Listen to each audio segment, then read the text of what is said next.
ऐतिहासिक 51 दिवसीय रुद्र महायज्ञ के समापन पर होगा संतों का समागम। शहर से कुछ किलोमीटर की दूरी पर प्राकृतिक छटाव से घिरे सुरमय पहाड़ी पर स्थित कानूड़ा पंचमुखी बालाजी का स्थान पर इन दिनों कुछ अलग ही नजारा देखने को मिल रहा है। शहर से कुछ किलोमीटर की दूरी पर पुर कस्बे के निकट स्थित इस रमणीय स्थल पर परम पूज्य दिगंबर खुशहाल भारती महाराज के सानिध्य में श्रावण मास की पूर्णिमा से आयोजित इस ऐतिहासिक 51 दिवसीय महारुद्र यज्ञ का आयोजन किया जा रहा है।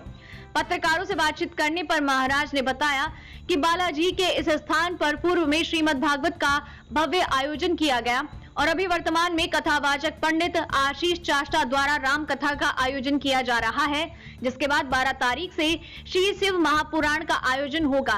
आने वाली 22 और 23 तारीख को यज्ञ की पूर्णाहुति और भंडारे का ऐतिहासिक संत समागम होगा, जिसमें देश भर के महामंडलेश्वर, अखाड़ों के महंत, पीठाधीश्वर, शंकराचार्य, राजनीति से जुड़े नेता आदि का यहाँ आयोजन समिति और क्षेत्रवासियों द्वारा सम्मान किया जाएगा। वास्तव में खुशहाल भारती महाराज के चतुर्मास से क्षेत्रवासियों में काफी उल्लास नजर आया। भीलवाड़ा से नवभारत समाचार संवाददाता लोकेश तिवारी की रिपोर्ट। ये चतुर्मास पूर्ण तरह 2.5 महीने का चतुर्मास यहाँ पर श्रावण मास की गुरु पूर्णिमा से चल रहा है। अब कुछ कार्यक्रम जो चतुर्मास के उपलक्ष्य में रखे हैं, इसमें श्री राम कथा है और 51 दिवसीय महारुद्र जो प्रतिदिन चल रहा है, उसका 23 तारीख को पूर्णाहुति रखी है। जो हिंदुस्तान में पहली बार 51 दिवसीय महारुद्र इस भीलवाड़ा जिले में पहली बार हो रहा है। 23 तारीख को इसका पूर्ण हो जाएगा। उसके पश्चात कुछ 12 तारीख से शिवपुराण, जो 23 तारीख को शिवपुराण पूर्ण होगी। 22 तारीख को संतों का समागम रखा है। जो हिंदुस्तान की जितने भी नामचीन साधु, शंकराचार्य हो गए, मंडलेश्वर हो गए, सबका आवेदन और इसकी पूर्णाहुति पूर्ण रूप से। कौन कौन आ रहे हैं इस कार्यक्रम में? इस कार्यक्रम में सभी संतों का समागम है। जितने साधु हिंदुस्तान में है, जितनी पदाधिकारी हैं, निरंजनी अखाड़ा है, सातों अखाड़े के पदाधिकारी हो गए, महामंडलेश्वर हो गए, शंकराचार्य जी हो गए, इन सबका आना है। और जो राजनीतिक पार्टियों के, बीजेपी हुई या कांग्रेस हुई, जो भी पदाधिकारी हैं, सांसद हो गए, विधायक हो गए, इन सबका भी उस दिन 22 और 23 को दोनों का आना है। क्या कुछ विशेष रहने वाला है? सबसे बड़ा ये महारुद्र हो रहा है और इस महारुद्र में सभी आकर पूर्णाहुति लगाए। जो इस राजस्थान भूमि और इस मेवाड़ भूमि के भीलवाड़ा जिले के अंदर पहली बार 51 दिवसीय युग है गए, जो चतुर्मास के उपलक्ष्य पर रखा गया है। चतुर्मास जो आदि अनादि सनातन करते आया है। चतुर्मास का सबसे बड़ा मतलब ये होता है कि ये जो नदी नाले होते हैं, वो माँ भगवती उस समय अपवित्र होती है। इस कारण से सन्यासी उसको पार नहीं करता है।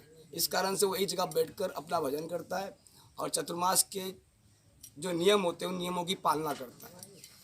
उसी परंपरा के नियम को पालना करते हुए हम भी इसी परंपरा की नियम की पालना कर रहे हैं और उसी परंपरा के नियम अस्त 51 दिवसीय महायज्ञ और ये राम कथा और शिव पुराण का ये रेगुलर आयोजन चल रहा है। एक कुंडी यज्ञ चल रहा है, प्रतिदिन चल रहा है।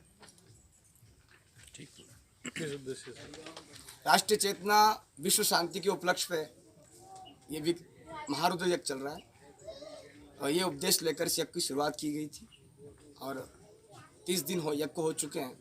अब ये 23 तारीख को पूर्ण हो जाएगा। स्थान कैसे चुने?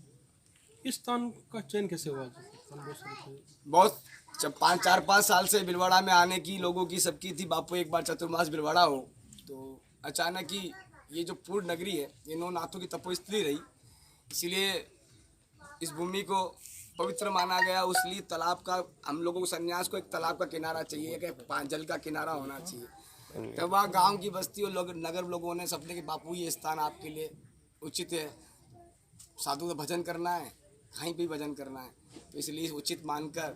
और ये वैसे ही मेवाड़ भूमि है, मेवाड़ भूमि तो वैसी तपोभूमि है, यहाँ जहाँ बैठ जाए वहीं भजन कर सकते हैं। ओम नमो नारायण, जय श्री माता। विश्व यज्ञ शिव और शिव यज्ञ, शिव ही यज्ञ है, यज्ञ ही शिव है। कहते हैं शिवस्य यज्ञो शिवस्य यजमाना और शिवस्य होता। जो आहुति देता है वह अंदर जाकर शिव बन जाता है, और जो यजमान बन करके हवन करता है वो भी शिव बन जाता है। इसकी ऐसी महत्व है।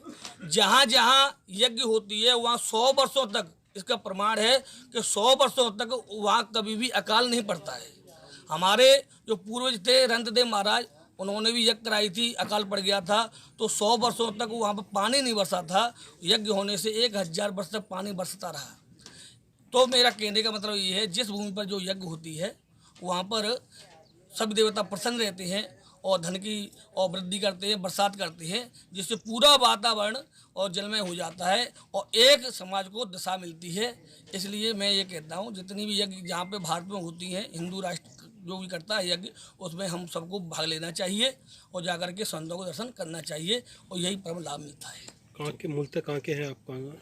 हाँ, मैं यहाँ का आचार्य बना हुआ, गुरुजी की कृपा से मैं वृंदावन से पधारा हुआ हूँ। मेरे द्वारा 11 ब्राह्मणों के द्वारा एक 51 दिवसीय रुद्र महायज्ञ का आयोजन हो रहा है और साथ में ही श्री राम कथा चल रही है।